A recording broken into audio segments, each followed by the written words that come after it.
Rated M for mature.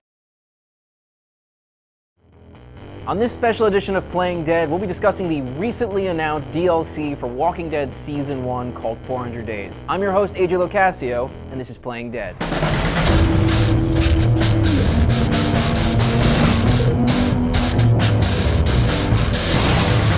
So, guys, thank you for being here today. Today I'm joined by Sean Ainsworth and Harrison Pink. Can you guys tell me, what did you do on The Walking Dead 400 Days? I was the games director, and I wrote some of it. And I was one of the two game designers on the project, the other one being Mark Darren. So 400 Days is a DLC. Can you explain to me, what does that mean exactly? Well, it's an additional episode that comes after season 1. So do you need to have played the full season in order to enjoy it? You don't have to have played the entire season, although it's recommended. We think that the experience is way better if you finish the entire season first. Why is it called 400 Days? That's an intriguing name. We ended up coming up with 400 days because that's the span of time the episode takes place over. We wanted to do something a little different, so we thought, telling a really huge, expansive story was a nice way to go. So will this story have anything to do with Lee and Clementine? I don't think so. Not directly, no. Yeah, it definitely takes place in the same world. Right.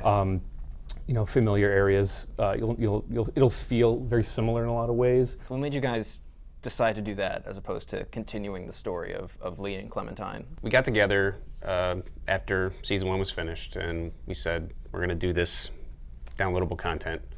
And what is that going to be?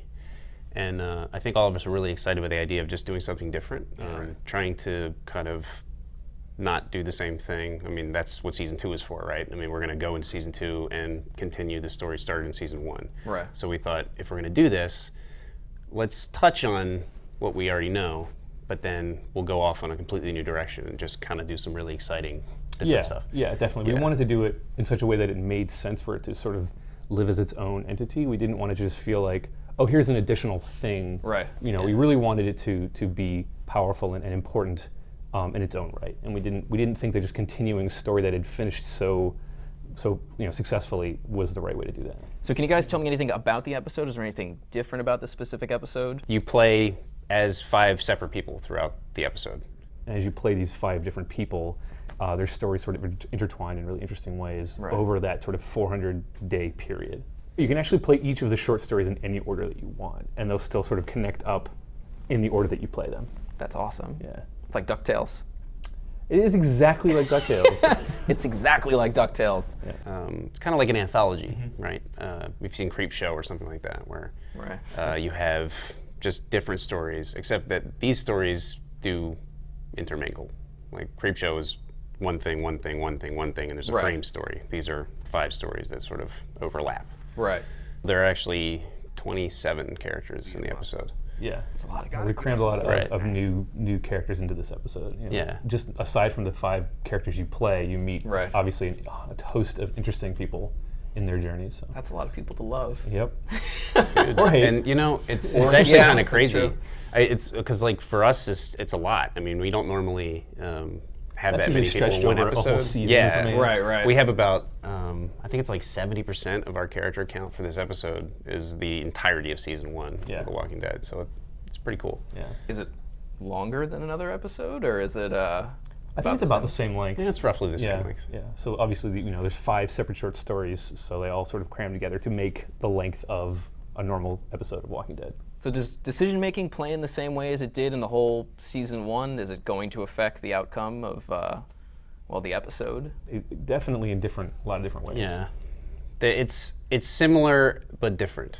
Yeah. The way that the decision making plays out in this episode. It's similar but different. Yeah.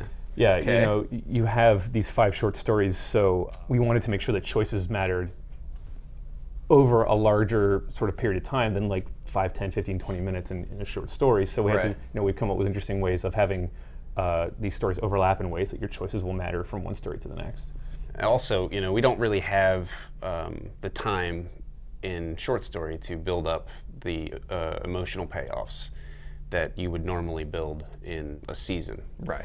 A lot of these are trying to get to know these people very quickly and then sort of have to just make a decision. They do come back and affect things throughout the episode. Okay, so I was going to ask, will the choices that we've made in season 1 affect 400 days, and will the decisions that we make in 400 days affect season 2? The choices that you made in season 1 will come into play in 400 days. And then the events of 400 days may or may not come into play in season 2. Okay. May or may not.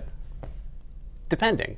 Depending on your choices. Yeah. Did you guys learn anything from season 1 that you implemented into 400 days? There's a lot of things that we learned from and things that people really liked in season 1. Right. Similar to that, just what mechanics do people really, appreciate, and just sort of massaging those and adding things in that are similar to those, but really new ways to interact with the game that we haven't tried yet that I think people are going to really like. Will you guys be releasing 400 Days on the same platform as season 1? Are we going to see anything new, maybe? It's going to be on all the platforms that season 1 was on, and additionally, from what I hear, season 1 is going to be available on the PlayStation Vita. So, and it's going to be have all the touch controls and all the touch sensitivity that the Vita has enabled. All our sort of tech wizards figured all that stuff out, and I think that if you buy season 1, you also get 400 Days in that package on the Vita. So, when do you guys plan on releasing 400 Days? This summer. Yep. Not a long wait at all. So how much is the DLC going to cost? $4.99. That's it? Just like a regular episode. Yep, regular episode. Yep. Finally, the big question is there anything you guys can tell us about season 2? It's going to be Yeah. awesome. That's all I can say. There's cool stuff a-brewing. Yeah. That's cool stuff it? abounds. Yeah. That's all you can tell me? Unfortunately so. Tell me something. Got to get It's Nick and on Nick its and way. Sean. It's on its way. I can tell you okay. that much. So thank you guys for being on the show. And Sean, thank you for your beard. Oh, you're welcome. I appreciate I'm glad. it. So there you have it. 400 Days is coming out. Remember to like us on Facebook, follow us on Twitter, and let us know what you guys think of 400 Days and what your hopes are for Season 2. Thanks for watching, and we'll see you guys soon on Playing Dead.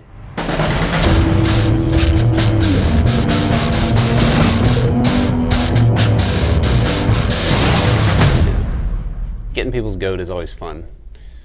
That's not a euphemism. Getting people's goat? Yeah. That's close. Got your goat.